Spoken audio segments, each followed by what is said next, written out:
Uh-oh. Guess what? You're live with your pal Hal. It is happening right here on Backchannel. That's right. Oh, my hair is going wild today. You know what? So am I. It's going to be a wild show. It's going to be a lot of fun. There's going to be news. There's going to be pop culture. And there's going to be laughs, goofs, gags, shenanigans, nonsense. We're going to have so much fun, folks, and I am so glad that you have chosen to join us. We're going to be here for the next 2 hours, and but don't get it twisted. There is content all morning, all day, right here on Backchannel, 12 hours straight. I mean, come on, just lock it in and rip the knob off. That's what they used to say about radio. There's no real knob. Please. Don't take that literally. Don't break any of your devices out of loyalty to Backchannel and our shows. Good stuff. Listen, it's good stuff.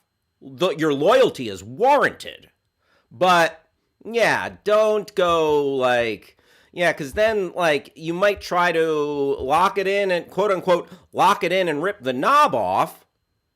But then it's like, oh, I ended up breaking my stupid device. Now I can't even listen to my favorite Backchannel shows. That would be a catastrophe. Oh my goodness. And then, I don't know, then you're going to try to turn around and sue me for telling you to break your device out of loyalty to the show. But literally put it on and leave it on. And you're going to be in good hands with all the fine folks from Anthony Davis to Mario Smith and all Haley and Allison. Just good stuff, good times all day long. So I appreciate everybody who's hanging out with us right now. Oh my goodness, we got a good group of folks here. Got to shout out my friend Stacy in Texas. Good afternoon, Stacy. Always great to see you here. She's chilling with Mom and her Aunt Tracy today. Very nice. We got Gliss in Florida, Amanda in Vermont, Deborah McIntosh, Verona in New Hampshire, Sunny in Indiana, Denny's. What's up, Denny's? Denny's, I hope you're having a grand slam of a day. See what I did there, Denny's? Chanel in Tennessee, Bella in Virginia, Ziji in Minnesota. Hope I pronounced your name right. And Nathan, sometimes see in Texas. J-Lo, coming to us from New York. Cole in South Carolina, a.k.a. South Kakalaki. Folks, very glad to have y'all right here on the Your Pal Hal program. I am Hal Rudnick. And like I said, we're going to be here for 2 hours. And I'll tell you what, this little show that we do, it's so much better when you are participating. When you get involved, we really kick it up a notch. That's when we start cooking with gas. So there's a few ways that you can be a part of this show. Well, let me break it down for you. You can talk to your smart device, use the magic word say, and drop in anything after that. So let us know what you're snacking on. I got a fruit and nut combo here that I've been snacking on today, enjoying it. I'm a nut I'm nutty for nuts. So let us know what you're snacking on. So get your smart device's attention. Magic word say. I'm snacking on a big bowl of chili. Or smart device say, I'm eating a king cone. Or smart device say, I am eating a rice cake. Whatever you're eating, listen, share it with us. I don't care if it's a healthy treat. I like a little guilt-free snacking. You can also chat with us by going to YouTube and typing in the chat, and you can also go to backchannel.tv and chat with us there and leave a review of the Your Pal Hal show. Hell yeah. Let us know what you think. You can go there and you could say, yeah, too much snack talk. Or you could say, you know what? Not enough snack talk. Or you could say, just the right amount of snack talk. Like Goldilocks and the Three Bears. It was Hal's porridge of snack talk was just right. Hal's porridge of snack talk. That simultaneously, to me, sounds gross and awesome. Also, oh my goodness, I am messing up my camera here. All right, there we go. My guy Rob Schaefer. What up, Rob? Always glad to have you here. He is snacking on a Wendy's spicy chicken sandwich. Yeah, that's, you know what? I'm down for a Wendy's spicy chicken. I like it. Okay, let me give you a quick chicken sandwich rankings here. This is unofficial. There's a couple I still need to try. I have not tried the KFC. I know. But Popeyes, Burger King Chicken, Chick-fil-A. Sorry, I know that Chick-fil-A's politics are not the best. So, but I have had a Chick-fil-A. It's a tasty sandwich. And then I'd probably put Wendy's about a fourth there, definitely ahead of McDonald's. But Rob, if you haven't tried the Burger King Chicken, give it a shot. Let me know what you think. By the way, Rob Schaefer, friend of the show, Renaissance man, master chef, Iron Chef, executive chef, and a practitioner of the law. He is a lawyer. And if you find yourself in legal hot water, or you just have some legal odds and ends, maybe an estate to suss out, your last will and testament. I don't know. Maybe he can help you with a prenup, or possibly some sort of property dispute, or maybe you've landed in some real legal hot water. Then also you find yourself in the greater Omaha, Nebraska area. Here's what you're gonna want to do. You're gonna want to contact Rob Schaefer, and he's going to take care of everything you need.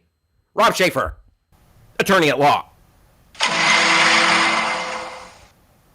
Yes. That quality sound effect and so much more comes from our friend, co-pilot, and man of mystery, producer Travis.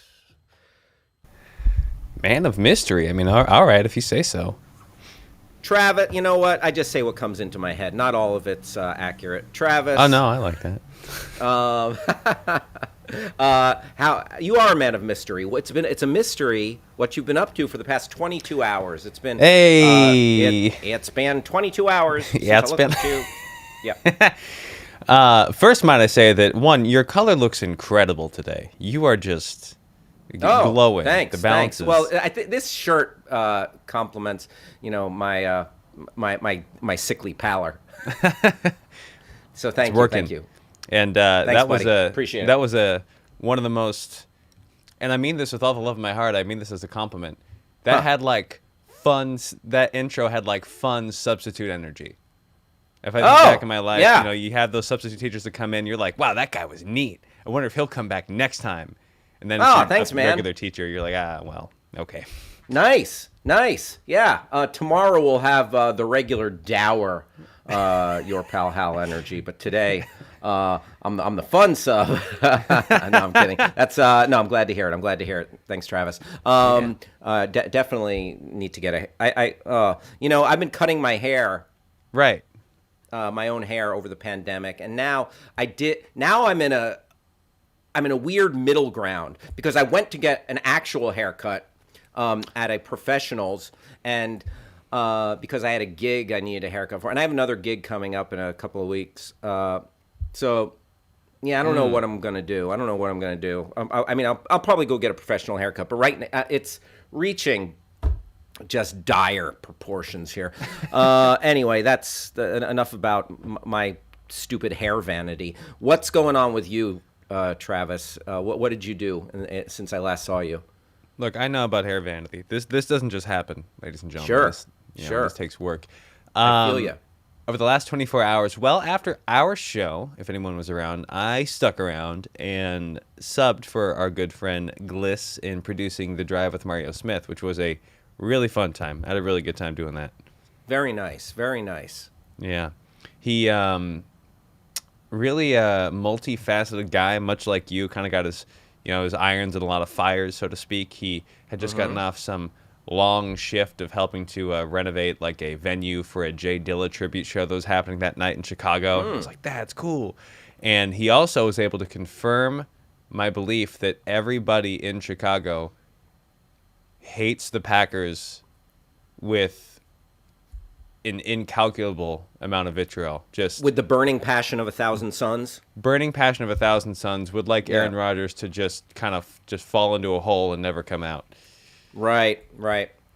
Yeah, not surprising. I mean, and I would think it also. Well, the Vikings have never won a Super Bowl, so you got to be like, you know what? We don't need to concern ourselves as much about them. That's exactly what was the jumping off point. He referenced the Minnesota Vikings in sort of a passing, like, they're that neighbor that I don't really worry about, in a way that was still disparaging. And I have a roommate from Chicago at my house here, and I've always been interested in how much he hates, honestly, the state of Wisconsin, but specifically the Green Bay Packers and that whole thing. And yeah, I think the summation of his take was, turn that stadium into a Dairy Queen. Ha! Yeah. Lambeau Field? Yep. So they could all be joint owners of a Dairy Queen.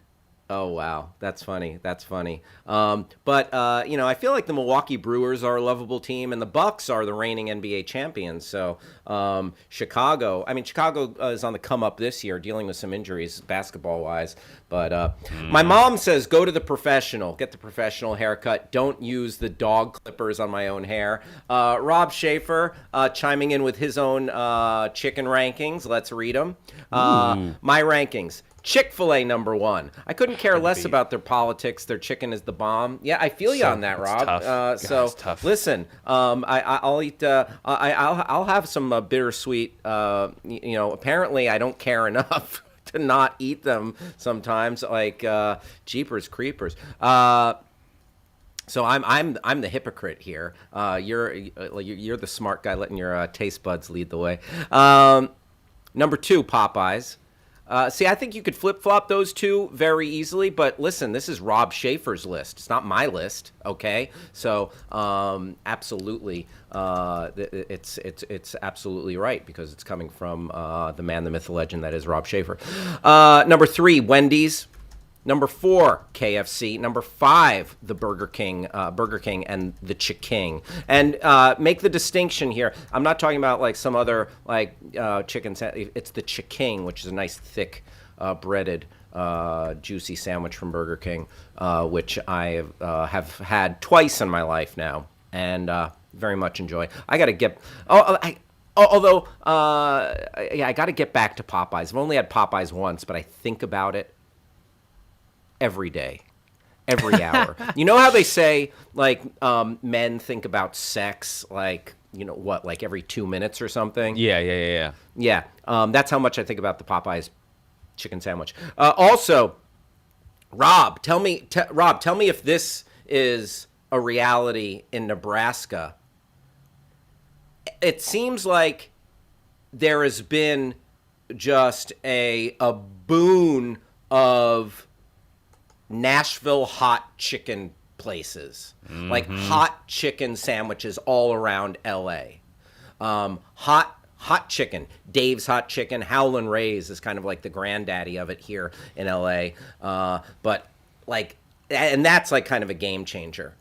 Grass Puddle, Chick-fil-A is too salty for me. Chiking hits the good spot. There you go. There you go. Grass Puddle. A little Burger King Chiking love. Yep. Chick-fil-A is good. I like that spicy Chick-fil-A. Also, the nuggets are good. And the waffle fries. Throw up your waffles for the waffle so fries. Good. Oh, my gosh. And that Chick-fil-A sauce. Oh, God. I'm a grilled Like, nuggets guy there. I gotta be honest. yeah. Oh, grilled nuggets. Yeah, So it's I go not grilled. fried. It's just, are those nude? Are those naked nude nuggets? Nude, naked, in a salt bath, and they are, I'm someone that's been known to just like I just want some chicken, without any real, because I gotta be Yeah, honest. see, I want to Oftentimes, destroy my body. I want to destroy my body. yeah, that stuff it makes my tummy hurt. So I like, all right, let me pivot here. So I'll do the waffle fries, grilled nuggets, and then I'll just go absolutely sauce bananas, and just Right everything they on. got. A little info from our friend Stacy. Stacy had tasty pizza for lunch. Nice. I'm already getting hungry. Oh boy, this show is going to be a long day's journey into night because I am just already hungry. And then Stacy said I would eat chicken nuggets anytime, hands down. And then Stacy said, Travis, you're making me hungry. Stacy, you just had lunch, so there you go. And Grass Puddle says the wife gets grilled nuggets and dumps them on a salad. Oh, life hack, life hack. Very I'm a nice. huge advocate of getting something and then doing something else with it at your house.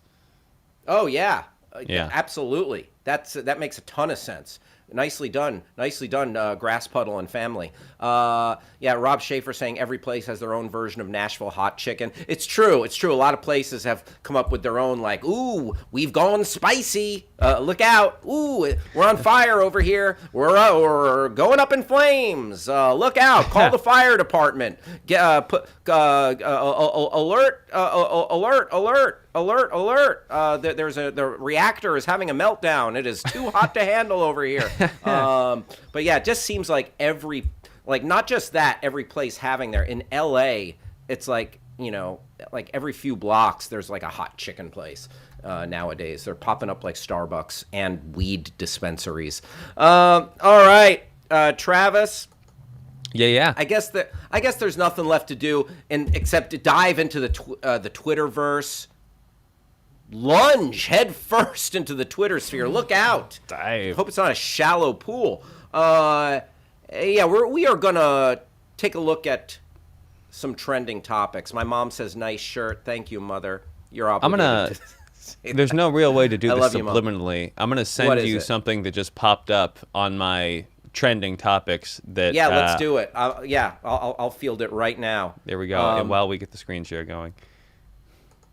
Oh, wow. Okay. So, the Rams, this is LA, by the way, City of Champions, home of the LA Rams by way of St. Louis, previously LA, and then back to LA after St. Louis. The LA Rams, Matt Stafford, Cooper Kupp, Aaron Donald, they edged the Cincinnati Bengals to become the Super Bowl champions. They're having their parade, big parade today. And yeah, Travis let me know here that they really did a number on the Hollywood sign. They, the iconic white Hollywood sign that's up there in the Hollywood Hills. What in the, I can't even read that. I still can't, oh, does it say whose house? Ram's house? Ram's house, it says. Okay. You can barely make out that it says Ram's house. Terrible. Yeah, oh, gosh. You know what? Instead of, doing such a terrible job, because this is unreadable, just create a whole new sign to drape over it. They really did a terrible job with that. You know what? It's just a footnote. It's all just details. It's all just trivia. But yeah, terrible job, Rams. Good job winning the big game, but bad job on that sign. Travis? Yeah, this reminds me of, did you ever catch when in the Brown Stadium, there was a group sign effort that went completely awry?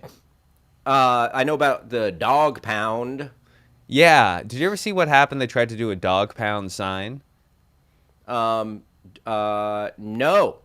So this is just, luckily it's just an image, but doesn't really need a whole lot of context. So they had this thing going where they were like, all right, we're going to do one of these big section signs where these 100 people are going to get the first third of the sign, these 100 people, da-da-da-da-da. Oh, gotcha. And they tried it in-game. And this was at like peaks of Brownsness, maybe 2014, 2015. Yes. And,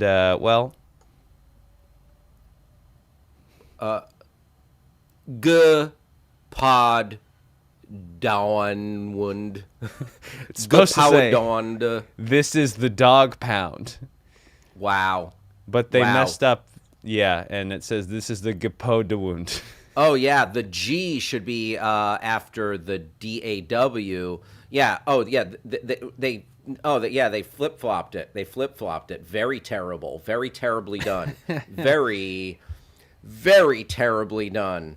Grass puddle, borderline vandalism, yeah, for sure. I mean, actual vandalism. Like, and they should have gotten that. There's this LA-based artist named Matty Moe who has done some like weird stunts. Like he painted an abandoned motel like this bright, blinding white, and it became a kind of tourist attraction to people take pictures in front of it. He around the time the Oscars were announced, probably like 3-4 years ago, when the Me Too movement really kicked into gear, he put this life-size casting couch with a Harvey Weinstein statue in like a bathrobe sitting on it, holding an Oscar like strategically where his junk would be. And then he also transformed the Hollywood sign so it said Hollyweed, smoking that sticky icky.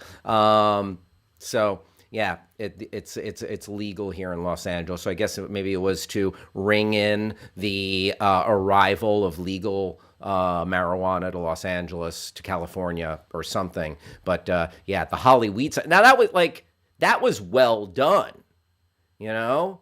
And that guy, like they had to sneak in like thieves in the night to do that job. Like Rams, your people that did that had one job, unless, Travis, I think the possibility is out there.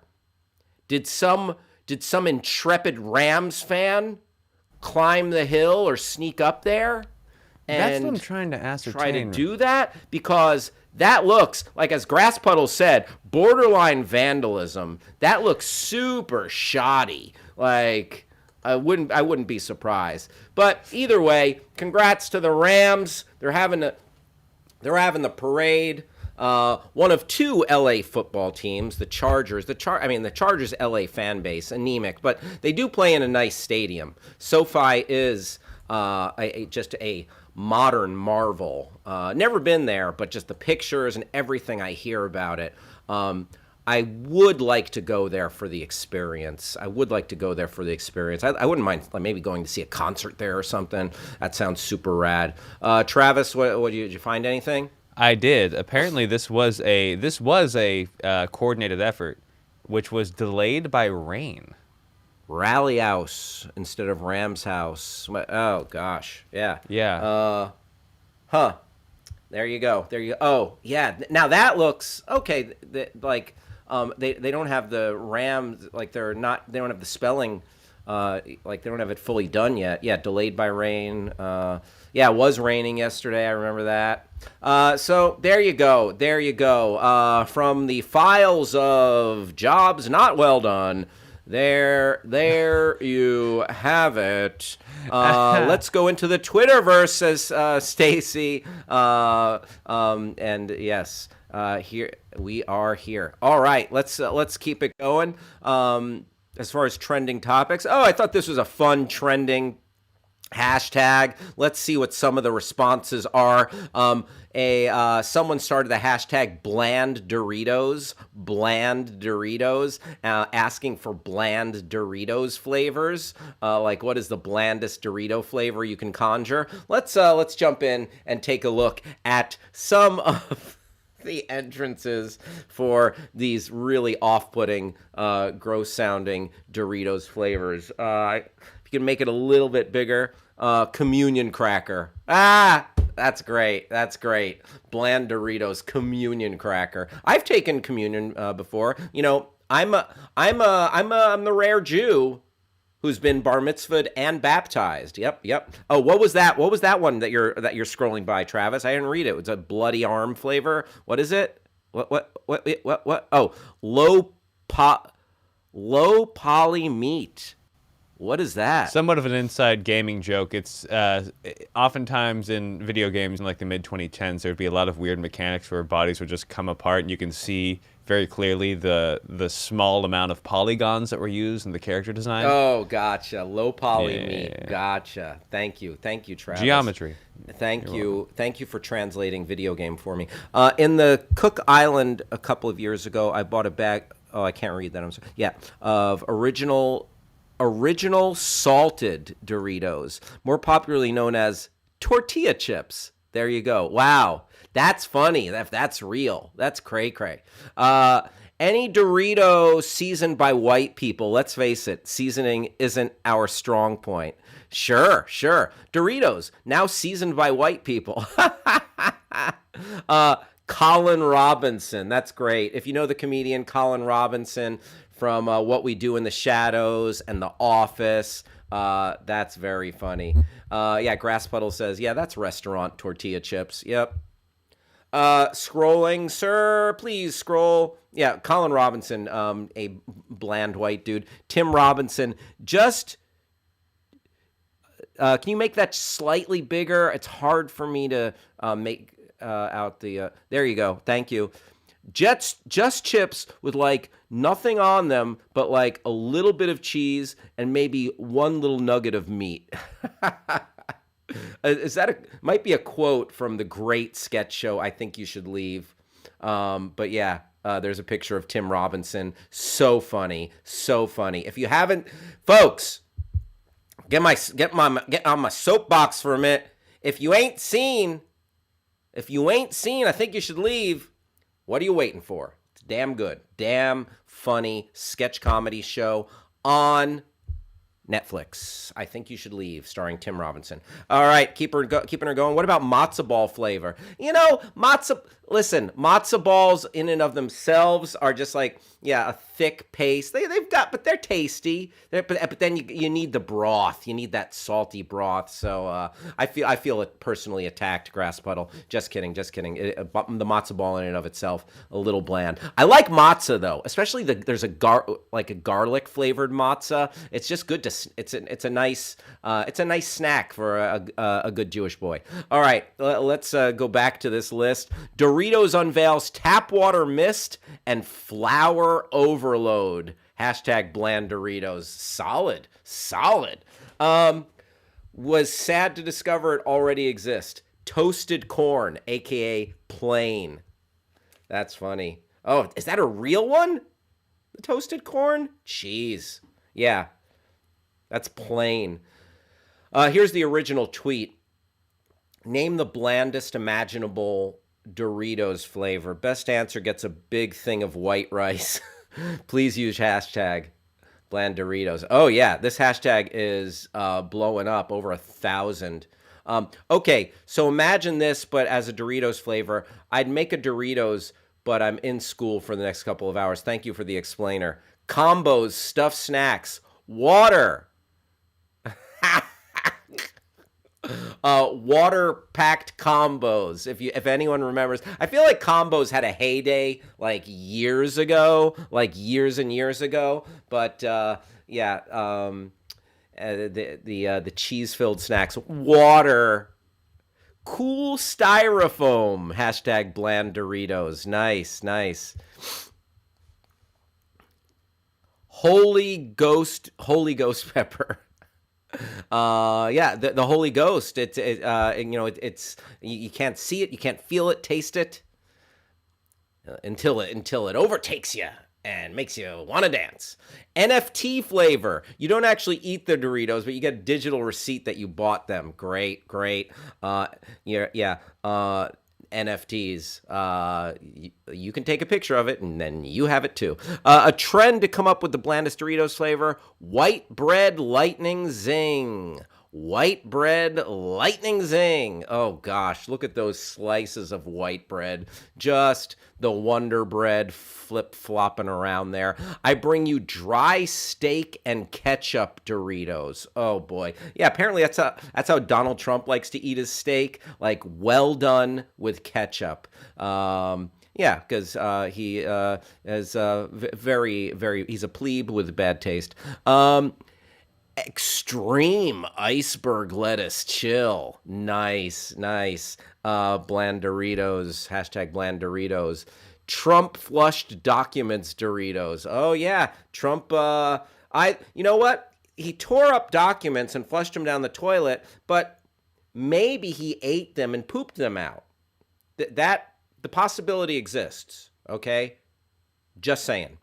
Travis, let's see. Any other trending Dorito? Oh, cool Saskatchewan. Oh, Canada. Yeah, I love Canada. Much good comes from Canada. Our lovely neighbors to the north. But I don't think as Canada.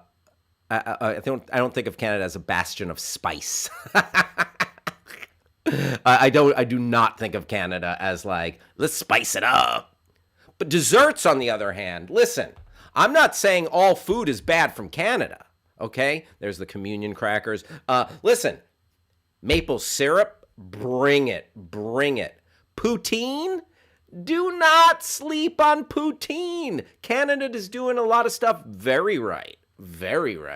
What was that green one, Travis? Anything worth looking at? Unsalted egg whites. Yes. That's great. All right. So those were some bland Dorito flavors. It's trending there if you want to join in. Join that party. Join that Twitter party if you want. And also, okay, people are talking about Pixar movies on Twitter. Canada's all-dressed potato chips are the best. Oh, grass puddle. Don't know what it is, but now I'm intrigued. All-dressed potato chips. I don't know what it is, but I'm Travis, are you looking up these all-dressed potato chips? See what these are. No, it sounds like an everything bagel flavor. I like everything bagel. From Trader Joe's.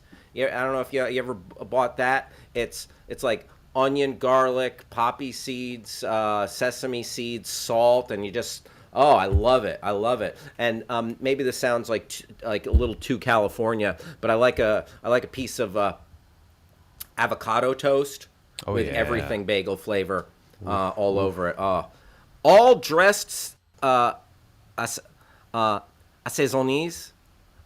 It's like an everything bagel. There you go. Rob Schaefer knows what Grass Puddle's talking about. Absolute best chip out there, the all dressed. Damn. Now I need to try this. Because how do you get that? My wife outed me as a huge chip enthusiast. I am always, like, if you can't find me, I'm probably somewhere all up in a bag of potato chips. Like, I'm just like really, like, I enjoy. I am no stranger to potato chips. All right, so those all dressed Humpty Dumpty brand chips. What in the? I like that.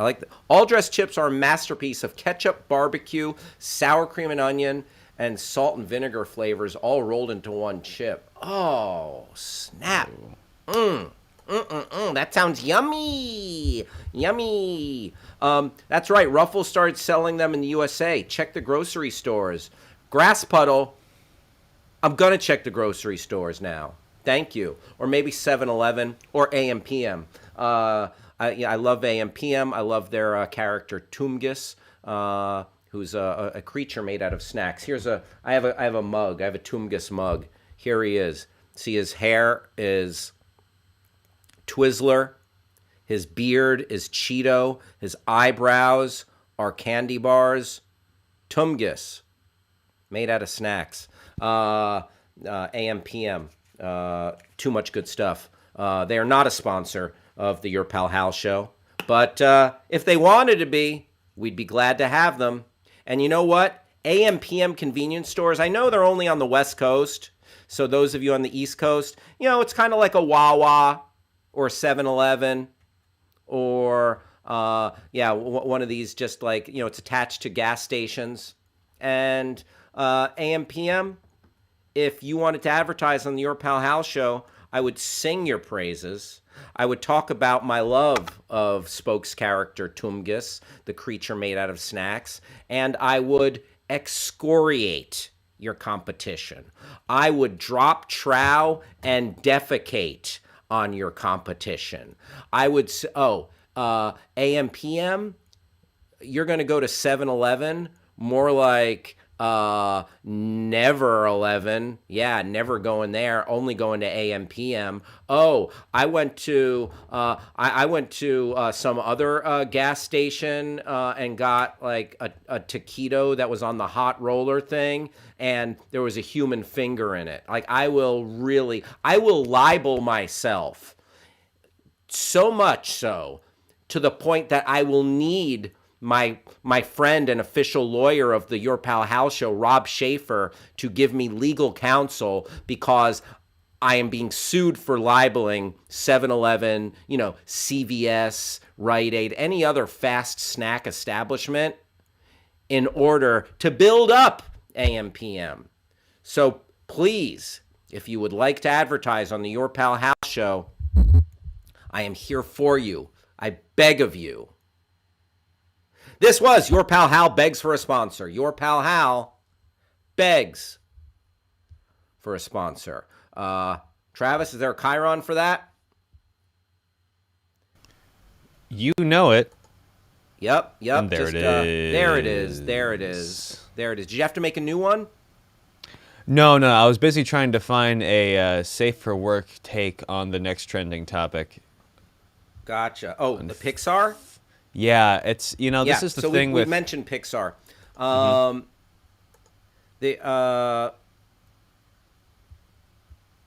Schaefer. I like that big hit of vinegar. Nice on a potato chip. All right, so people are debating whether or not Pixar's animation has gone downhill over the past few years. Here's the thing. I feel like it's just like different from movie to movie. I don't know if you can make that broad, like clean sweep of a generalization there. That seems like a bridge too far to me. I'll tell you one thing though. This is a little bit different than the discourse that's happening on Twitter right now, but I don't like the revisionist history around Buzz Lightyear. It's like they make it looks like they're turning Buzz Lightyear's story into like the right stuff. It's like very earnest, and like him as a character, it's they're like, I never saw him as that. I saw him as just a macho, blowhard, loudmouth, like full of himself, egomaniac space hero. And that was the toy. But this real, like, get inspired, go on the journey, Lightyear to infinity and beyond. Like, I don't know. Like, I never wanted Buzz Lightyear to, like, try to, like, tug at my heartstrings or inspire me in this way. So I'm a little resistant to it. Rob Schaefer chiming in. Official disclaimer: Hal Rudnick will not be held personally liable for any slanderous or libel said about any other company. Boom! Rob Schaefer coming through. Rob Schaefer. Rob. I know this will make sense to you as an Olympic watcher. Rob Schaefer, you get a 10 from the Californian judge. You get a 10 from the Russian judge, from the Finnish judge, from the British judge. 10s across the board for that, Rob Schaefer. Thank you so much. So yeah, Travis, is there any Pixar discourse that's worth checking out? I know people are bagging on their new red. What is it? Red Rocket, Turning red, Red Tails. turning What red, is it? turning red, turning red. Turning red. Yeah. Yeah. So it's this new creature, this new film they have. Like people are bagging on that. I found you know, a decent summary. Oh, great. Here. Nicely done. Nicely done, Travis. Where is that here? Where is that here? Essentially, it says here, as the film gets closer to its release, a fierce debate is erupted on Twitter. This is today. This website is just aggregating tweets that have happened in the past 3 hours. There are some who feel that Pixar animation and production has decreased in quality over the years. There are some who fully believe the opposite. That's about as far as I can get. But basically, someone posted a screenshot from this film saying, hey, why is this so bad now? And everybody's like, what do you mean? Some people are like, I agree. And some people are like, why are you being upset at the only movie to have a full, like a POC woman director? And we didn't say anything about Luca. It has the same animation style. And it's just, animation Twitter is a violent place, is what we're learning in real time. Oh yeah, cannibalizing themselves. And here's the thing. You should be able to criticize a film regardless of who the director is. So that's one thing. I applaud, like, there needs to be representation, and there needs to be some kind of, like, just equity and giving people chances. So I'm glad there's women of color directing, and just people getting opportunities that did not have as much opportunity in the past. But that being said, everyone's open. Like, if you're putting something out into the public forum, people are going to talk about it, and some people are going to like it, some people are not going to like it. So, yeah, I don't know. I don't know if anyone was attacking it, but people do that. Like, there are websites and YouTube channels and all sorts of folks who are looking for wokeness or diversity and are ready to pounce, just ready to pounce. So it's like you're damned if you do, damned if you don't sometimes. But there was your friend is in the house, by the way. Oh, fantastic. Stanley. There was a pretty decent what is it? retort. Read his message. Go. Stanley Treatser. Stan the man, says Grass Puddle. Luca, I thought Luca was like a middling effort from Pixar. It didn't take me away. A lot of this is particularly the criticisms lobbied against the animation style itself, which, this, and granted, technology has to be taken into account, like comparing players in different eras of sports, but there was this reply to that criticism tweet. Yeah. Where the guy says, bro, Pixar thought this was a dog in 95, and shows a screenshot of Sid's dog from Toy Story, which does talk about low poly meat. There you go. Yeah. But yeah, it seems to be a lot not of people exactly in the animation photorealistic. circle. It's like people who get all up on their high horse about, like, their old stuff was better about bands, but there's this group of people that insist that ever since Pixar was purchased by Disney, everything they've done since is of decreasing quality. You know what? Haters gonna hate, and I think each film is a case-to-case basis. I mean, I thought Soul looked pretty beautiful, and that's fairly recent Pixar. Was Encanto Disney or Pixar? I think Encanto was just Disney. Okay. So. Yeah, there you go. Animation Twitter is has got their is in a little bit of an uproar over Pixar. Staying in the Disney realm, something that was trending on Twitter that's worth talking about. I found kind of funny. And let me know if you know any of these people, or if you are this person. I'm adjacent. I've been in this world. I've been to D23, the Disney the Disney like throwdown where they celebrate and announce all the Disney stuff. I love going to Disneyland. I'm a fan of all their properties. I like Star Wars. I like Marvel. But Disney adults, like someone who someone who's like, I guess who they are is very centered around Disney. Disney Adults was trending, and I think part of it is there's like not a retirement village, but like a community where you can go that is centric to a Disney based or a heavily Disney infused lifestyle. Disney has announced Story Living, their own residential neighbor. It's like a retirement community for Disney heads. So, I mean, you got to have like, Jiminy Cricket parking and like, oh, I'm parked in Pinocchio. Where are you parked? Oh, I'm parked over in Jiminy Cricket. I'm parked in Sebastian. Disney has announced Story Living, their own residential neighborhoods that will allow fans to look for new ways to make Disney a bigger part of their lives.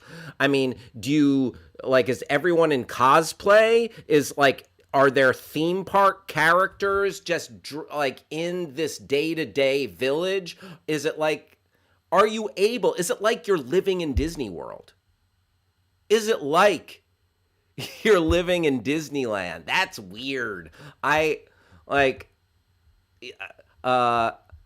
want to be able to turn that off once in a while. But it's intriguing. I want to give a shout out to some folks who just joined us. Reed, welcome to the party. Jesse Lee Peterson coming to us from Alabama. Roll Tide.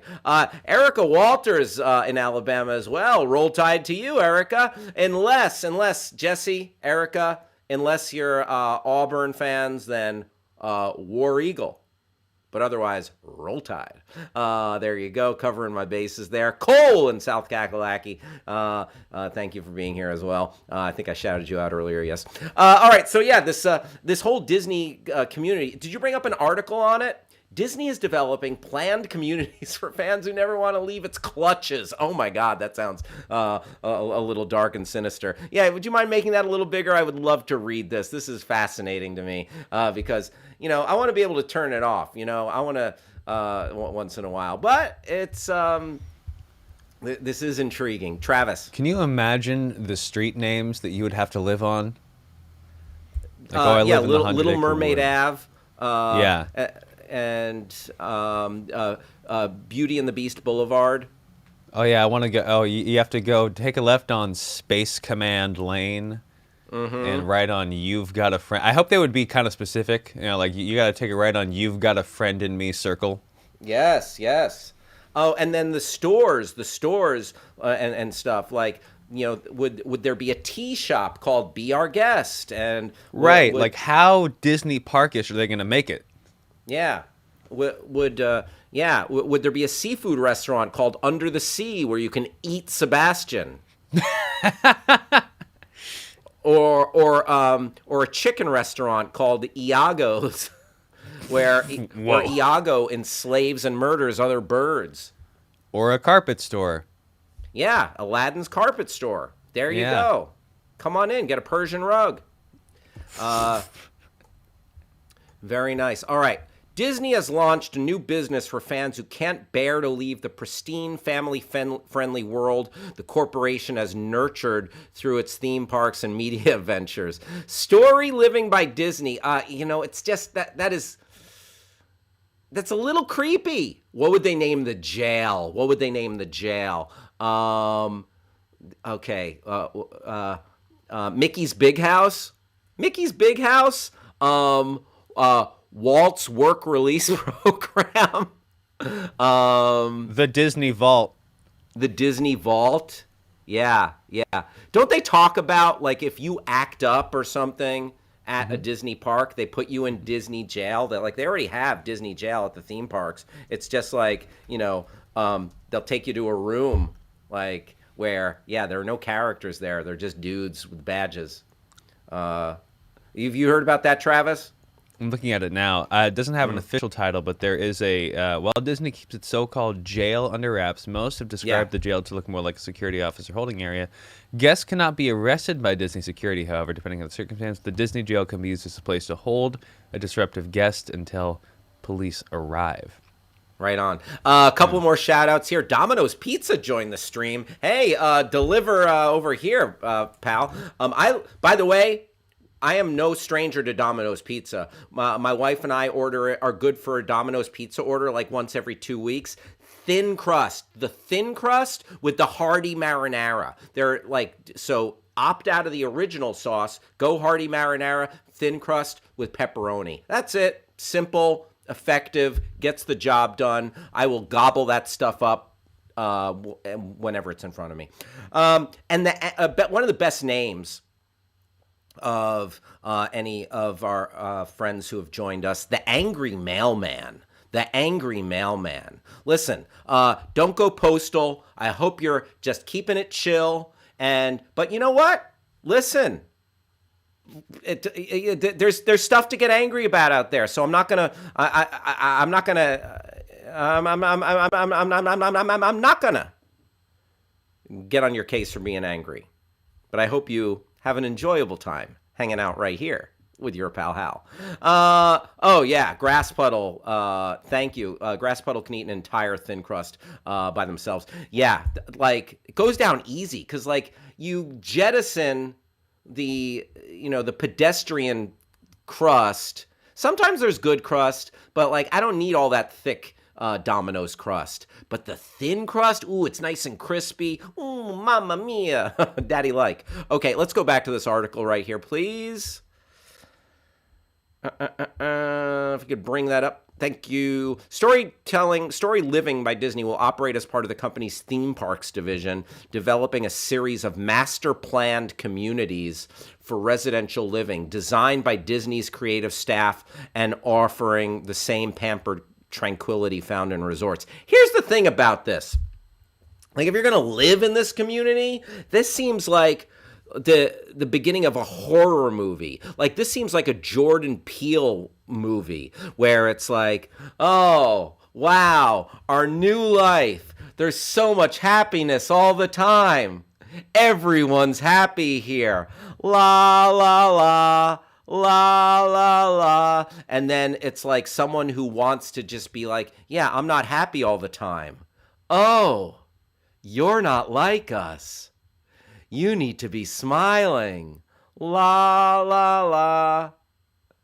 I got 5 on it. Yeah, that definitely seems like a Jordan Peele horror movie waiting to happen. Picture an energetic community. Here, this comes from Disney. Picture an energetic community with the warmth and charm of a small town and the beauty of a resort. That's a bunch of different things put together, said Disney Parks Experiences and Products exec Helen Pack in a promotional video. If you could scroll up, please. One location has been announced so far, a community of 1,900 housing units named Cotino that will be in the city of Rancho Mirage in California's Coachella Valley, a location where Walt Disney himself once lived. Concept art for Cotino shows villas, condos, and housing complexes clustered around a 24-acre grand oasis. Sounds like the name of a golf resort. Which Disney says will offer clear turquoise waters powered by Crystal Lagoons technology deployed at its resorts. Amenities will include shopping, dining, and entertainment, as well as beachfront hotel, clubhouse hosting, Disney programming, entertainment, and activities throughout the year. Yeah, I think I would go insane. Oh, God. Grass Puddle, great comment.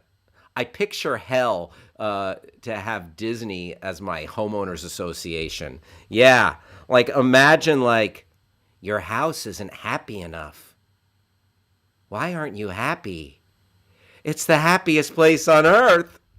We are the happiest place on earth. Ho ho! Your bush is on your neighbor's property line. Ho ho! Yeah, right. Like, how do you nicely tell someone they're in violation? Let's finish reading this article. This is fascinating. It's kind of cool. Like, I would want to go. Like, if I had a friend who lived there, I'd visit. wouldn't want to live there. Disney also has set to. Is this the video? Oh, so they're announcing it. Okay. If you love the Magic Kingdom and never want to leave, if you want to pull. It took over. It just took over the whole webpage. I had no part in playing that video. Sorry, I'm happy to play it, but I don't know if you wanted to read that last paragraph there. That was freaky. Gotcha. I mean, that's what Disney does. They do take over. They've defined our childhoods. They own everything. Disney owns me. No, not yet. But I would sell out. I would sell out to Disney in a moment. I have sold out to Disney. I used to write for the Disney Channel, and I've appeared on their shows. So you should get a free house in this. Yeah, right. Yeah. Maybe if you like created a show or something on Disney Channel, but they can't just go giving it to everyone who worked for them. But I'd take it. I would take it. Members of the public will be able to visit Cotino by purchasing day passes, while a section of the development will be set aside for residents aged 55 and up. Prices for accommodations and financing options have not been announced, and Disney has also yet to share when construction will begin or when residents might be able to move in. There you go. Right. All right, so Disney adults. As reported by USA Today, although Disney is branding and marketing these communities, it will not own, build, or sell homes. Instead, it will be partnering with a third party developers to carry out this work. Cotino, for example, is being built by Dumb Development. That says Dumb Development, doesn't it? DMB Development. A company that's constructed a number of luxury communities in the U.S. and abroad. Blah, blah, blah. All right, so there you go. I think I've seen all I need to see in regards to the trending Disney adults. And part intriguing, part dystopian and frightening. DMB, Dave Matthews Band. Thank you, Grass Puddle. It is 11:59 here in the home office, Los Angeles, California. We're going to be here till 1 p.m. Poopy in the Diapers just joined us from New York. Another great handle. You know what? I think Poopy in the Diapers just leapfrogged Angry Mailman. Kevin, thank you for joining the stream. Todd, what up? Thank you for being here. And I appreciate everybody hanging out right here with me, Hal Rudnick, a.k.a. your pal Hal. It's 11:59 on the West Coast, again, where we're going up till 1 p.m. It is 2:59 on the East Coast. You know, New York, New Jersey, Massachusetts, Florida. I can name states. It is 2:59 where we're going up till 4 p.m. Just turned 2 o'clock in Omaha, Nebraska, the home of Rob Schaefer, attorney at law. 2 p.m. we'll be going up till 3 p.m. in Omaha, Nebraska. And it is 8 p.m. in London, England, where we will be going up until 9 p.m. Thanks for being here, everybody. And also, if you just joined us, few different ways for you to be a part of the show. And the show is always better when the folks join in, when folks join the party. So a couple of different ways you can be a part of the show. One, you can talk to your smart device. You can talk to your smart device, and you can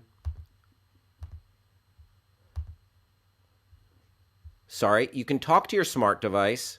Got distracted for a second. Use the magic word say and put in anything after that. So smart device, say, I would love to live in one of these Disney communities. Or smart device, say, this is like the Stepford Wives of like pop culture based communities, or anything else. Or you can go to YouTube and chat with us there, or feel free to go to backchannel.tv,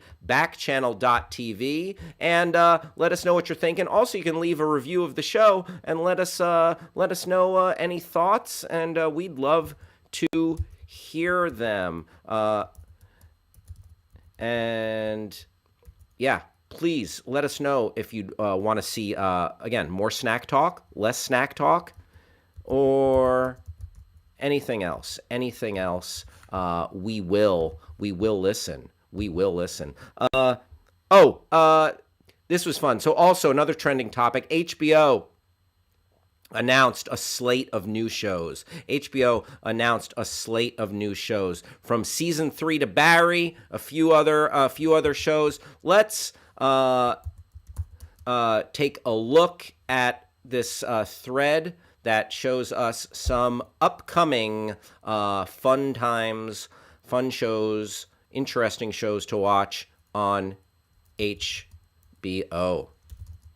All right. Pardon me, I'm just tweeting about our show right now. Join us to chat and talk pop culture at the link below. You know what? Sometimes Nice. All right. Sorry about that. Real-time everyone. marketing. Right. No, this is valuable insight on how you succeed in the entertainment industry. How to succeed in business while really, really trying. Barry's coming back. Well, I'm so excited! I love this show. Yeah, Barry is a great show. I haven't watched season 2 yet. I will say that, but I really loved season 1. Bill Hader, Henry Winkler. Yeah, super fun show. Really well done. It's a nice mix. It's got a nice mix of action and comedy, and there's so much really solid wry commentary on acting classes in the greater Los Angeles area. Really enjoy that aspect as well. So Barry coming back. If you wouldn't mind scrolling, my friend, so we can see what else. Variety. This is the Variety tweeting this stuff out. Colin Firth and Toni Collette star in The Staircase, HBO's limited series about the life of Michael Peterson and the suspicious death of his wife, Kathleen. The ensemble cast includes Michael Stuhlbarg, Juliette Binoche, Sophie Turner, Parker Posey, and more. So this is based on a real-life, high-profile case that was made into a docu-series where really, like, this guy, Michael Peterson, mild-mannered, just low-key, soft-spoken guy accused of murdering his wife, but the circumstances, the evidence was all over the place. It was hard to pin down, and her she fell down a staircase, and they couldn't conclusively tell if she received blunt force trauma or was hit her, slipped and hit her head, and then there were a lot of weird theories surrounding it. So I'm interested in see this brought to life. It's kind of, is it exploitative? Maybe, but it was a fascinating docuseries. I think that's an inherent question in a lot of true crime. I'm not saying anything new or revolutionary here, but a lot of true crime is seems, are you trying to make the world a better place with this? Or are you, by exposing what happened with this case? Or are you exploiting a horrific crime for profit? Or is this an artistic endeavor? Or are you profiteering off a murder victim? That's, sorry to bring the room down, but yeah, that's a lot of true crime. So, but I'm a sucker. So and good cast. Toni Collette is one of the best working today. And what I like to say about Colin Firth, the ladies love Firth. I mean, the ladies, they love Firth. All right, let's see what else is trending on this Variety Twitter thread. The Time Traveler's Wife. The Time Traveler's Wife is getting another adaptation. So it was a movie. I never saw the movie. 6-episode HBO drama series starring Rose Leslie and Claire Abshire, Theo James as Henry DeTamble, Desmond Borges as Gomez, Natasha Lopez as Charisse. Yeah, I don't know. This looks a little too dry romance for me, for my taste. I don't know. Maybe I just movie wasn't bad, says Dan Kurtz. All right. Dan Kurtz chiming in for positively for The Time Traveler's Wife. Dan, by the way, great to see you here. Thank you for joining us, sir. So yeah, it's there. It's there if you want it. It's coming. It's coming down the pike. Rose Leslie from Game of Thrones. Egret. You know nothing, Jon Snow.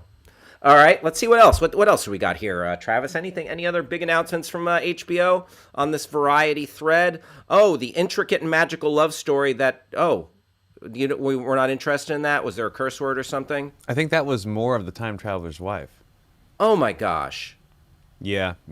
Oh my gosh. Oh this my guy gosh. is Lin, and I don't know anything about anything, but this guy is if you mix Lin-Manuel and Ben Affleck together.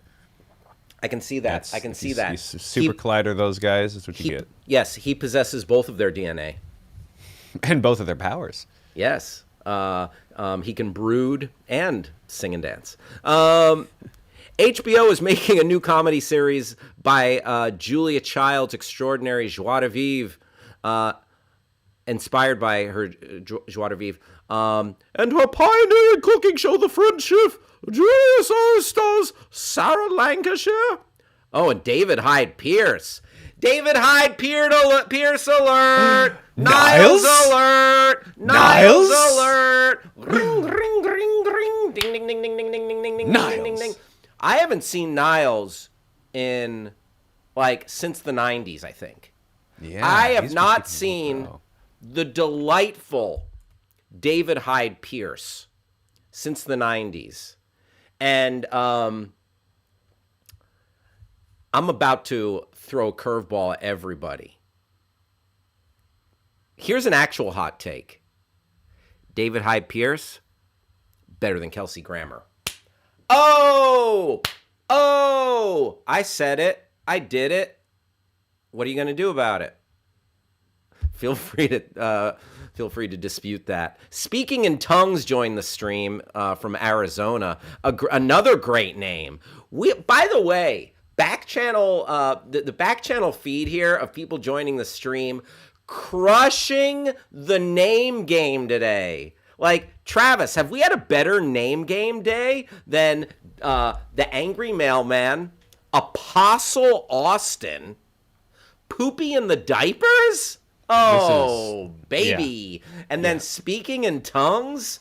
Hell yeah. Crushing it. I love that. Thank you for joining the Your Pal House show and bringing your flavor today. I love it. Grass Puddle saying they think David Hyde Pierce has stayed in plays, starred in some plays over the past few years. Great. But I love seeing Niles Crane in the mix for the Julia Child. Julia Child, one of the pioneers of cooking, French cooking, the joy of cooking, etc. All right, what else we got there, Travis? Any other programs? Let's see. HBO programs. Are they going to announce the Lakers show? That Lakers show. I mean, I've been geeked about that. I'm looking forward to that. Anything else? Is good. Oh, George Carlin's American Dream is a new 2-part documentary from Judd Apatow and Michael Bonfiglio, debuting this spring that chronicles the life and work of the legendary counterculture comedian. Yeah, George Carlin, one of the greats. Yeah. Absolute legend. Carlin's various loved ones and comedy colleagues that came together for this project include Chris Rock, Jerry Seinfeld, Patton Oswalt, Stephen Colbert, Bill Burr, Bette Midler, W. Kamau Bell, Sam J, Judy Gold, Jon Stewart, and more. Yeah, that's a real murderer's row of comedic talent who coming in to speak about just a legend, a true legend. Barry Levinson returns to HBO with The Survivor. Ben Foster stars in the film following Harry Haft, who survives unspeakable horrors at Auschwitz, including gladiatorial boxing spectacles he is forced to perform with his fellow prisoners. Wow. Some real dark territory, and from a great director, Barry Levinson. That looks, that looks like just some just fascinating and dark subject matter right there. Dan Kurtz chiming in. It got the George Carlin show got the stamp of approval from George Carlin's daughter, so he's excited to see it. Very cool, very cool. You like to hear that. More about The Survivor. Scroll up real quick. Billy Magnuson is in this, and if anyone. Listen, I like Billy Magnuson as an actor, and he's been in some great stuff. I love him in Ingrid Goes West, and he's been in a bunch of stuff. But if anyone looks like they should play a German Nazi soldier, it's Billy Magnuson. Billy Magnuson, he's got the look. Let's just say that. Hitman Hudson, what up, Hitman? Very excited for The Northman, the A24 film with Alexander Skarsgård about Vikings. Dude, I am psyched for that as well. Seems less scary than Egger's usual work and more like a badass, grim, dark, historical epic. Yeah, that's I get that vibe too. I've heard from other people that that have seen it already, that it is epic. Robert Eggers, what has he done? The Lighthouse and Witch. Let me just look up his filmography real quick. Great, like A24 director. The Lighthouse. So I've seen Witch and The Lighthouse, and Hitman Hudson. I will absolutely recommend that you check out. I liked Witch. Witch was good, kind of a slow burn. I don't know if there was quite enough payoff for me. I thought The Lighthouse, oh my gosh, such a great film. The Lighthouse is an excellent movie. Robert Pattinson and Willem Dafoe just going toe to toe, immersed in this dark, wild, psychological journey. Gotta see it. Grass Puddle saying, which movie of the year? Okay, yeah, I feel that. I appreciate that comment.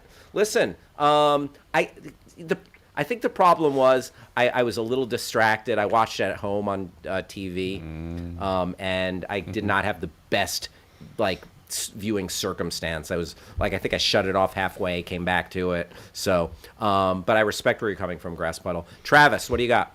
One, I respect Grass Puddle referring to it as the Vavitch, which that's not. Yeah, that's the actual. That's the actual spelling. Like two V's for the W. That's our unofficial title around the house. But also, speaking of Eggers, we like The Lighthouse so much here that it instilled and was the inspiration for a tier of being drunk, which tops out. I knew you were going to do like a power hour or something. I knew it had to go there. Well, it's just that I won't go through the whole thing, but the top of the mountain is to be lighthoused, which is where you're hiding under a table, screaming, drinking kerosene and honey. Wow. Yes, I feel that. That's awesome. Yeah. And not only is the Lighthouse, such an amazingly well-acted psychological journey, but the black and white is so gorgeous. It's so like good. Every frame is a piece of art in that movie. It's so good. So Hitman Hudson, I could not recommend The Lighthouse more. And, it does get it's a little scary, but it's not it's a dark psychological horror movie. You say, but it's not like, you're not going to have nightmares. You're going to think about it, but you're not going to have nightmares. Would you say that's apt? I would say so. I am a fraidy cat. I do not watch horror movies. I do not like gore. It's just I can't do it. Lighthouse, I was enraptured. There's so much to sink your teeth into that the horror, what of it there is, becomes secondary to just what is going. These guys are nuts. Yeah, yeah. Tim shouting out the witch. Kristen says yes. So right back at you, Kristen. Yes. And another great name joined the stream, Travis. In the name of Jesus. Oh my God, another great name from Alabama. Pizza Hut tough guy. Wow, someone's just firing off. There's a whole community of people firing off bangers. Yes. Great names. And also, Pizza Hut tough guy, you're not going to like to hear this, but Domino's was in the stream earlier. Wasn't there, Travis? Yeah, there was Domino's. Oh, yeah, I think Domino's Domino's Pizza. Right? Yeah, Domino's Pizza. Domino's Pizza. And I was scrolling back to look at that. I found two more great names. What? The simple, elegant, perfect banana. And to piggyback on the in the name of Jesus, fire of the Holy Spirit. Whoa. Like, yeah. There's gonna be some old time religion on the Your Pal Hal show today. No kidding. No kidding. Hitman Hudson says, I did see Hereditary last night, and it didn't bother me nearly as much as I thought it would. Oh, there you go. Yeah, Hereditary made me, is... Yeah, that put me into a different dimension of being not okay with things. Yeah, like, Hereditary is, like, just, like, dark and frightening, and, yeah, absolutely. Yeah, Hereditary's great. But yeah, if you weren't that scared by Hereditary, Hitman, then you're gonna be fine with this other stuff. You're gonna be fine with The Lighthouse. Do yourself a favor, Hitman. Check out The Lighthouse. Grass Puddle said, "Oh, I watched the wrong Lighthouse movie. I watched The Vanishing." With Gerard Butler. I don't think I've seen that, but yeah, probably the wrong Lighthouse movie.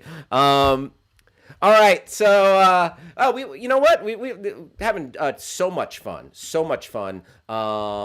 and now you know what, let's jump into our Twitter deep dive.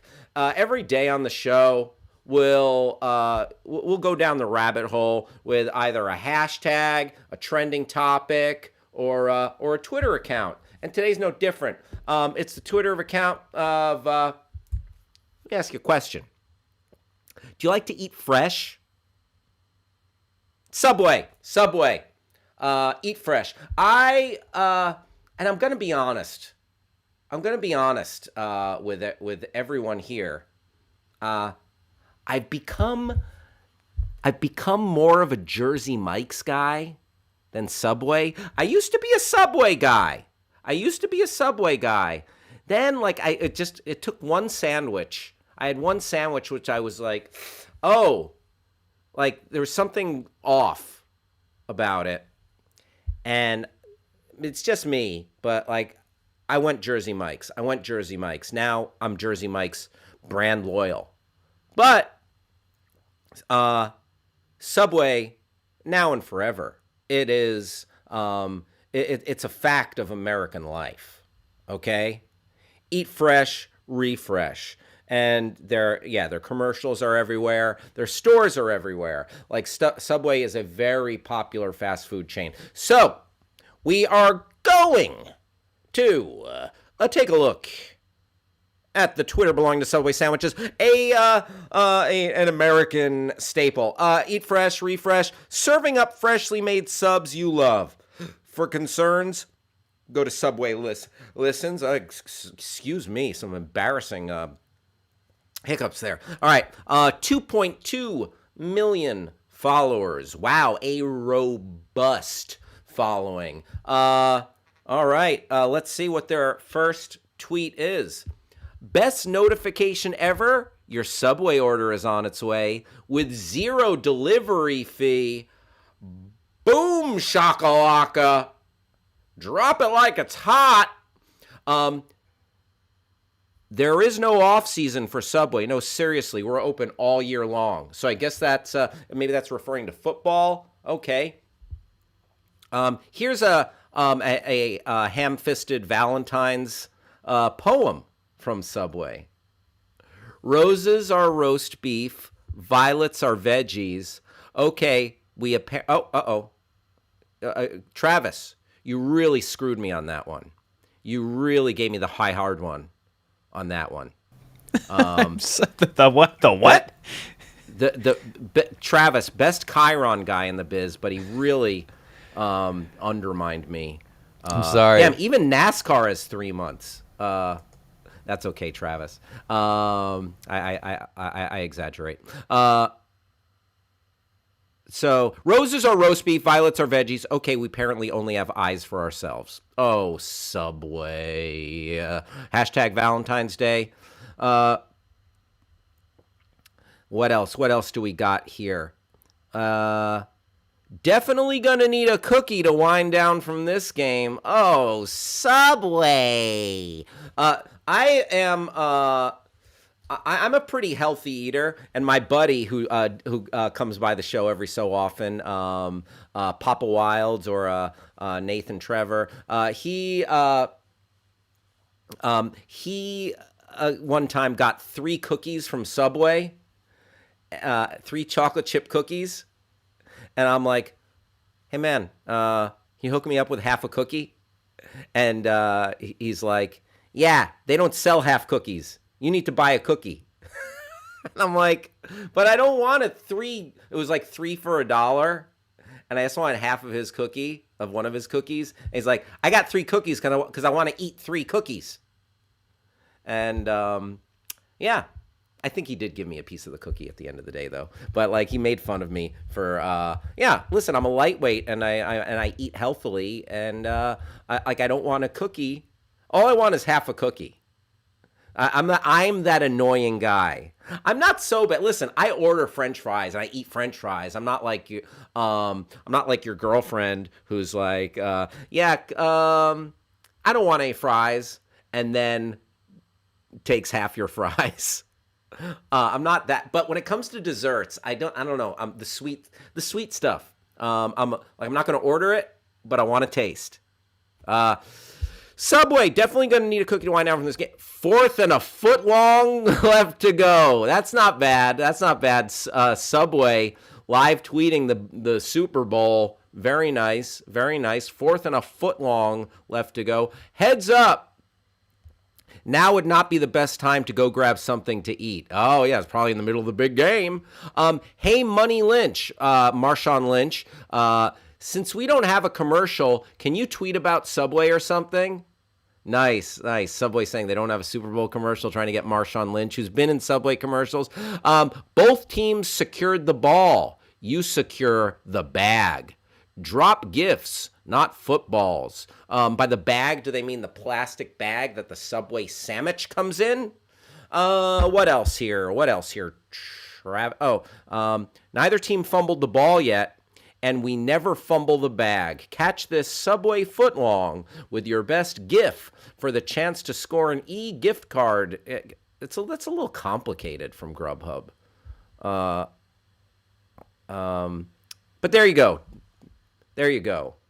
Marshawn was great in Murderville. Oh, I have to watch that. I'm actually going to watch Murderville right after the show because my pal Lon Harris and I are going to be talking about Murderville. Hey, Travis, we're recording the podcast today, FYI. If we could pop it up by like Friday or something. Oh, good. No problem. Yes. Great. Thanks, man. When did the other one go up, by the way? This is a question I meant to ask you, and now I'm asking you live on the air. Little inside baseball between me and Travis. Travis doing double duty. He's the great producer of Binge Boys with me and Lon Harris, where we talk about all things streaming, and you can find Binge Boys wherever you get your podcast. There's there's goofs, gags, news, and streaming reviews. Let me pull up the page so it's a full did it go promo. Up Monday? The episode is going up today. I am. Oh, sorry, it hasn't gone up yet. It has not gone up yet. Producer Travis is slipping. Gotcha. It's been a big week. Sure. You can find it on Starburns Audio, wherever you get podcasts. Starburns Apple, Audio. There you go. Spotify. There you go. What have you. Thank you. Very good. All right, let's go back to Subway. We're eating fresh, everybody. But yeah, I'm gonna watch Murderville for sure.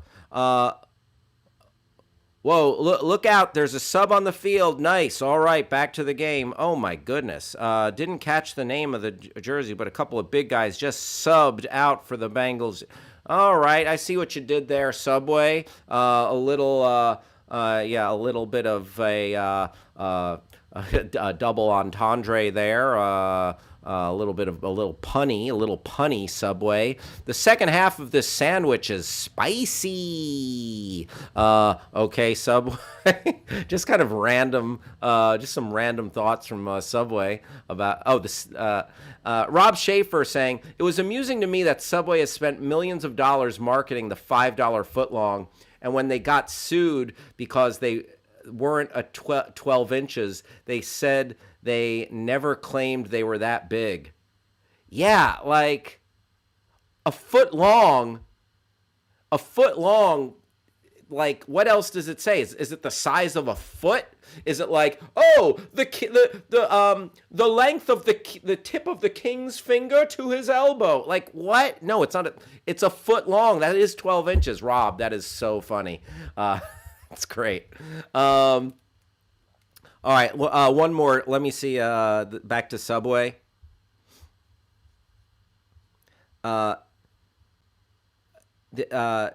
This is kind of how it feels when you get sad that half of your foot long is gone, but then get excited when you realize you still have a whole 6 inches left. Okay, so now they're literally saying that, like, Rob, if we were going to court, like, I guess they made sure it's a foot long now because they said half and 6 inches right there. So we got them dead to rights if we ever have to litigate this, Rob. I nearly spit out my sandwich. That was crazy. So, yeah, Subway's just live tweeting the Super Bowl with various degree of success there. All right, I think we I think Subway, they really went on a Twitter binge on Sunday, and there you have it. There you have it. Subway. That was our Twitter deep dive for the day. They've got a decent sense of humor. They've really cleaned up their PR since the whole Jared thing. They probably don't like people bringing up Jared. Subway was our Twitter deep dive. It is 12:30. You know what? We might be having a little bit too much fun today. So apologies for the massive amount of fun that we are having here on the Your Pal Hal show. And Travis, I want to give a shout out to Hayden coming to us from Alaska. YouTuber in the diapers. Thank you very much. Girl Scout cookies. Thanks for joining us. Sam in the house, and Amazon Siri. Thank you for joining us. That's funny. As well. Two great tastes that taste great together. Hey, Travis, if you wouldn't mind holding down the fort, if you could let people know how they can chat with us. I'm just going to go get our special guest real quick. That sounds great. I'd love to. All right. Thank you. Mm-hmm.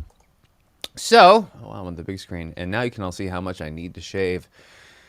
Thank you for being here on the Your Pal Hal Show. You can chat with us a few ways. One, you can go to YouTube. That's what I send my mom every day, and just search Backchannel, and you'll find us there live every day. You can also go to backchannel.tv and chat there. But most importantly for us, if you have a smart device, you can engage with your smart device, say, play Backchannel, and then say. The keyword is say. Once you have us up in the air, it's going to be say.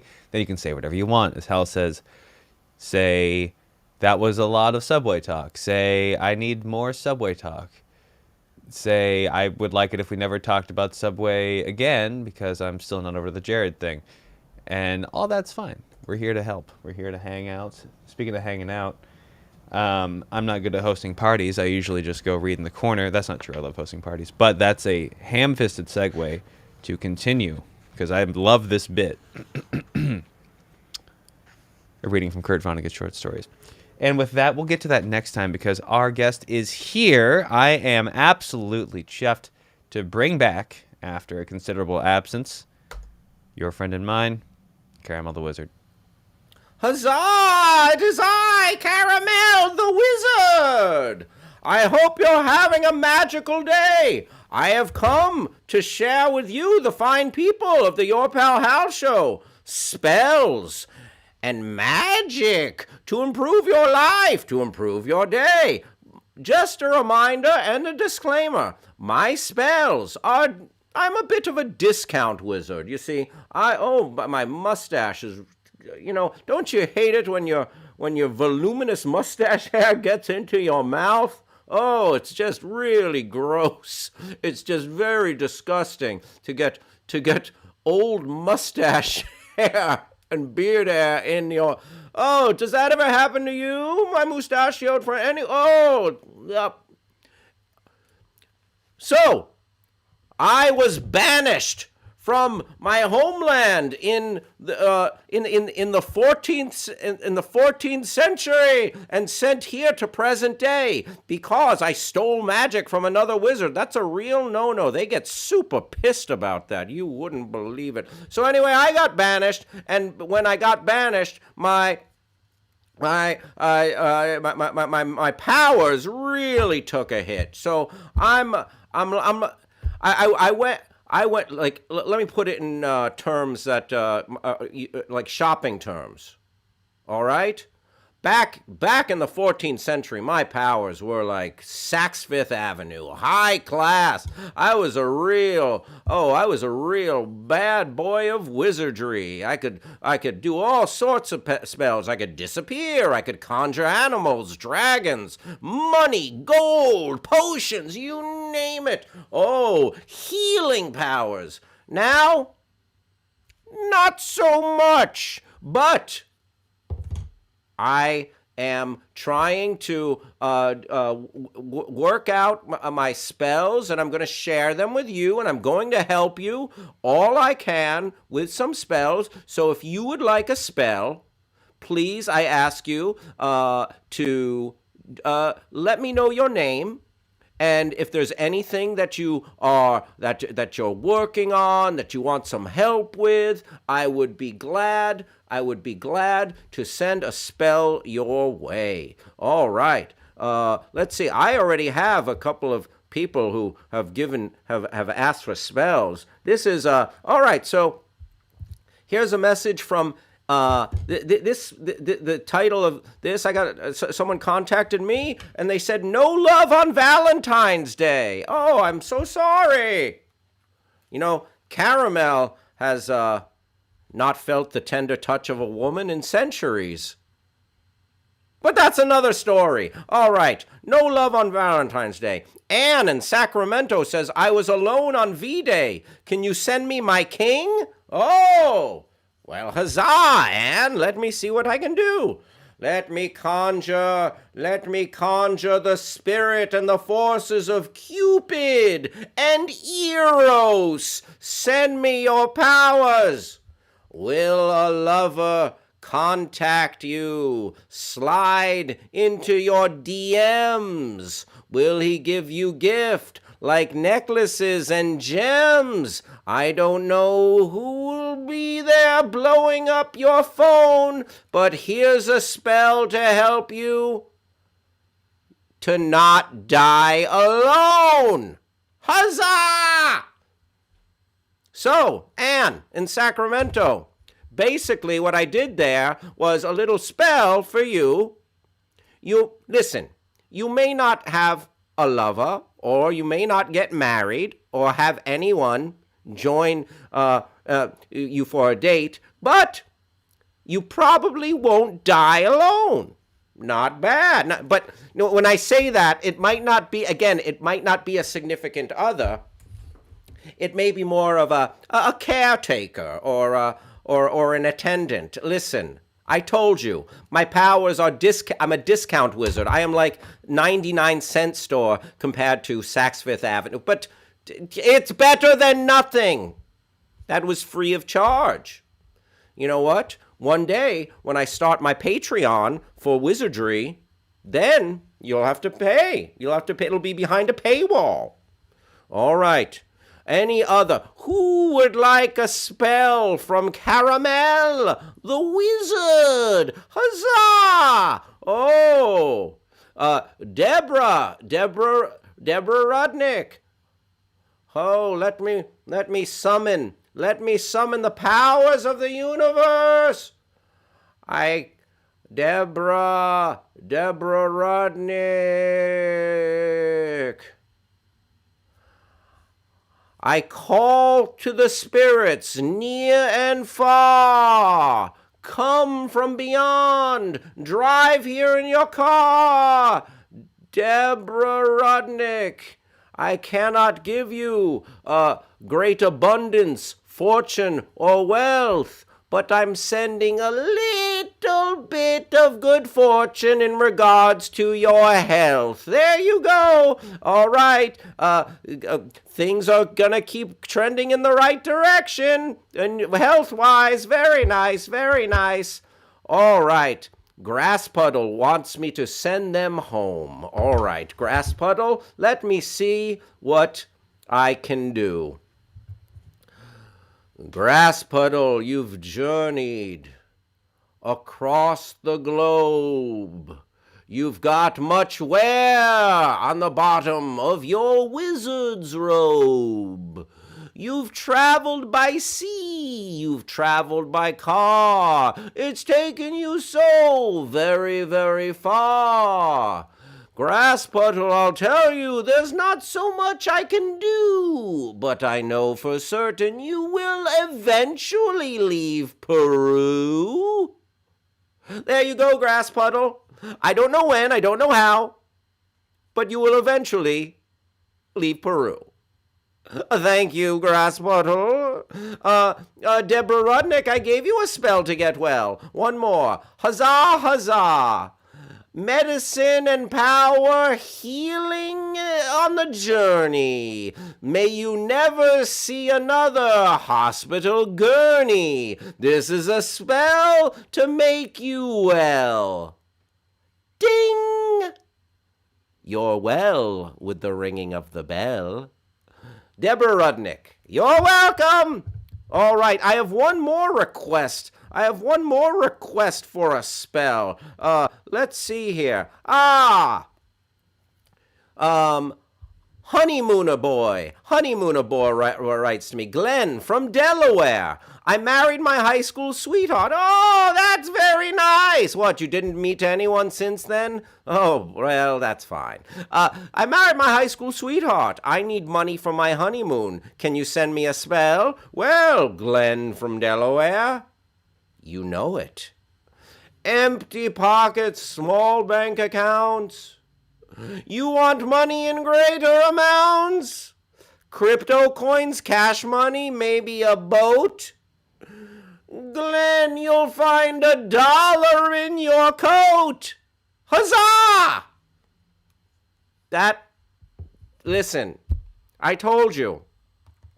My powers are not what they used to be.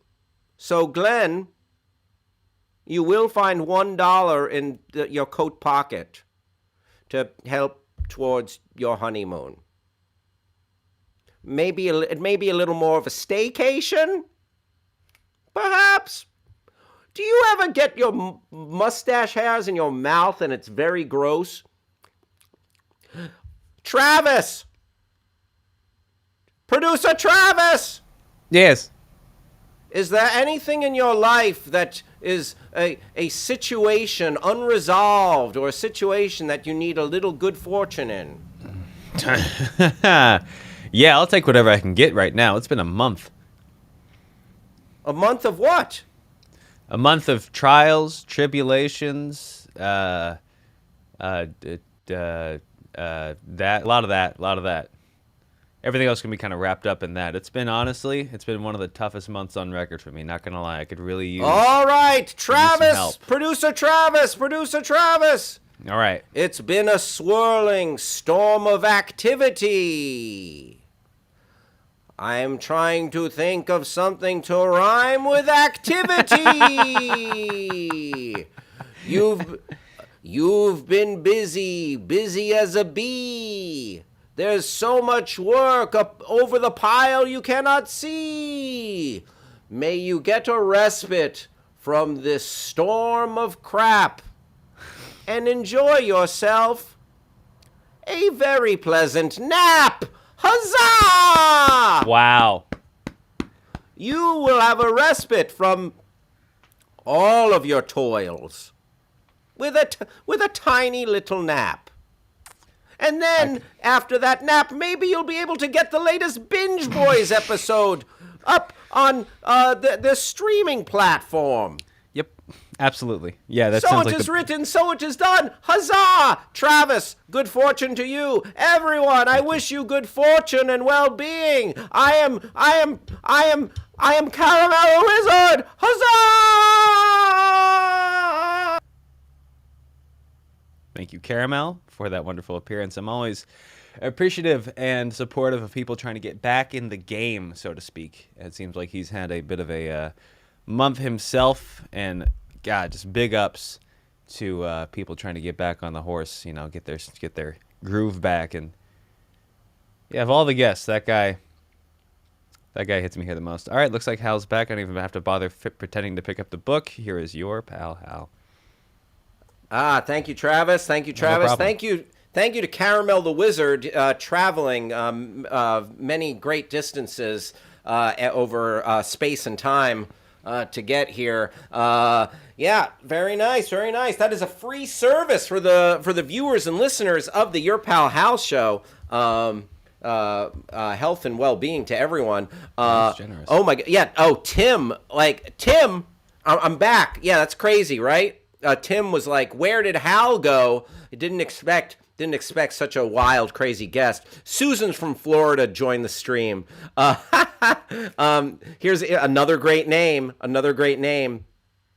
A few great names. Taco Tuesdays joined the stream. Poopy Bang Bang joined the stream. Poopy Diaper joined the stream. Producer Dumbass. Travis, you're a lot of things. You're our producer, but you are far from a producer dumbass. That's for damn sure.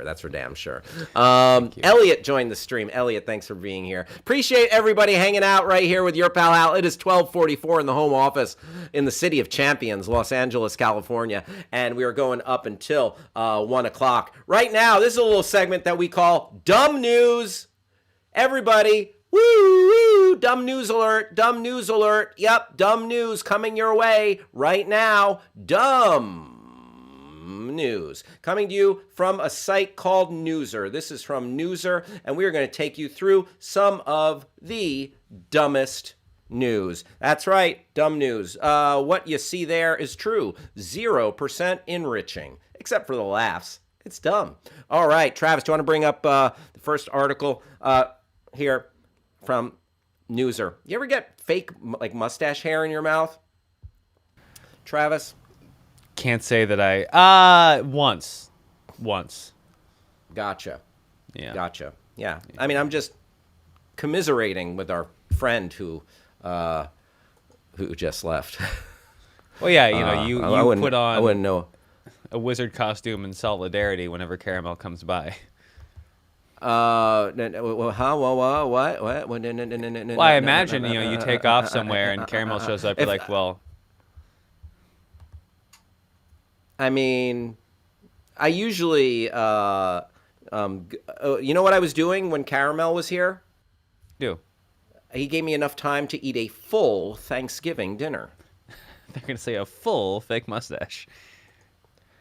You having trouble finding it? Do you want me to send you the link?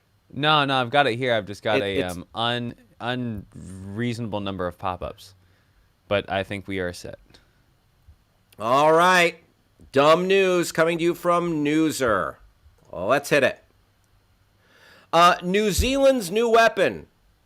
Barry Manilow songs? What the what?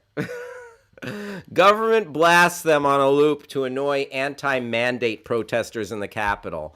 No, Grass Puddle. I hugged Caramel, but I did not give him a goodbye kiss.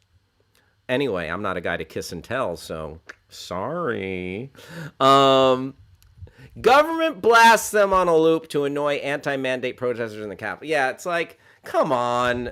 Like, oh my God. Again, no, like, please chill out, people.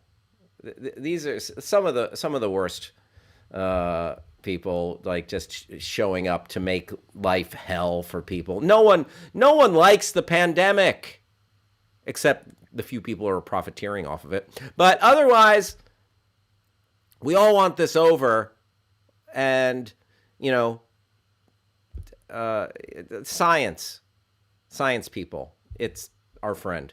Canada's brought out the police and force to try and disperse protesters angry over COVID mandates. New Zealand is trying a different tactic for its copycat protesters.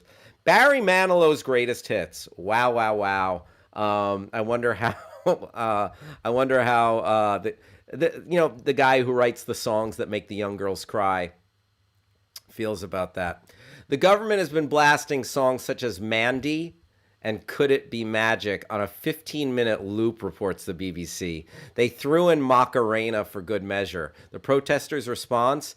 They began blaring We're Not Gonna Take It by Twisted Sister. Oh, boy. The New Zealand protesters turned up earlier in the week, borrowing the Convoy for Freedom theme of the demonstrators in Ottawa.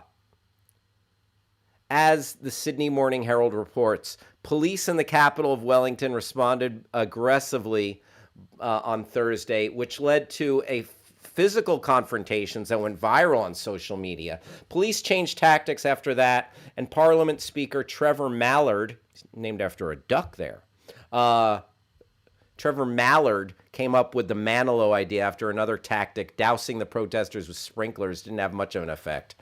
Oh, boy. So this is shades of, I don't know if anyone remembers this from like the 80s or maybe the 90s.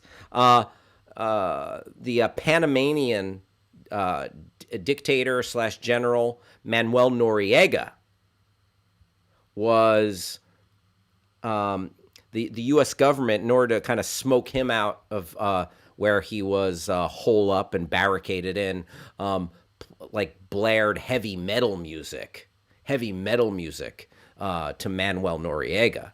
But here, it's Barry Manilow for the truckers. Barry Manilow for the truckers. You know what?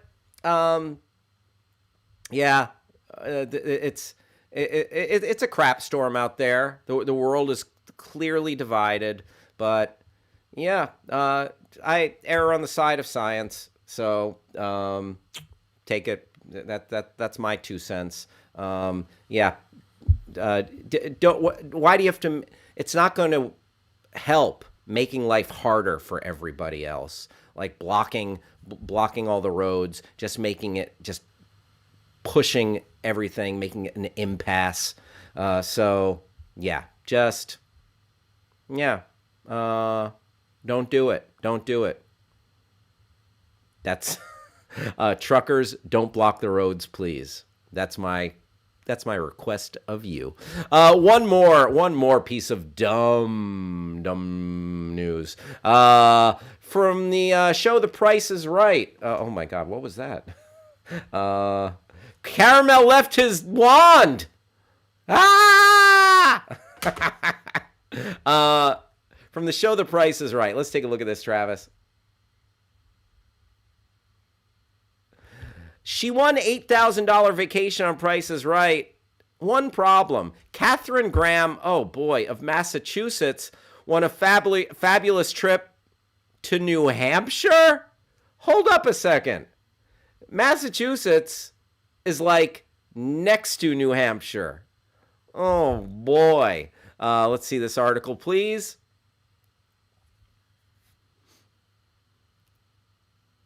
For a recent winner on Price is Right, the price was right, but the prize was all wrong. That's how CBS Boston frames Katharine Graham's win that aired February 1st, when she claimed a nearly $8,000 vacation to New Hampshire by correctly guessing its value.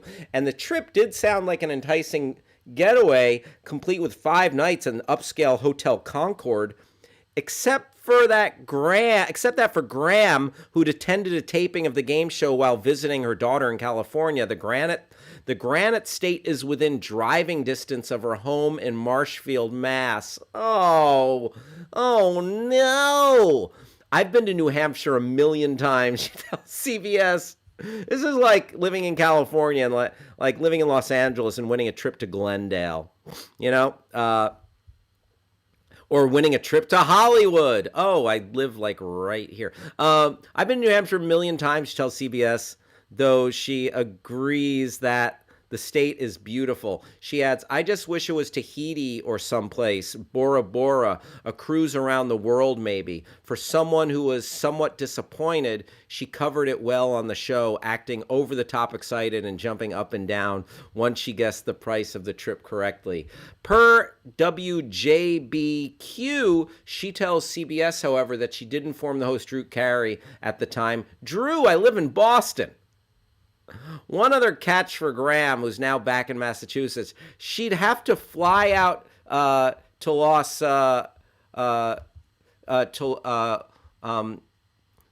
Angeles to claim her round-trip flight to L.A. to Manchester, New Hampshire. Still, Graham says she had fun on the show, and even if her next trip,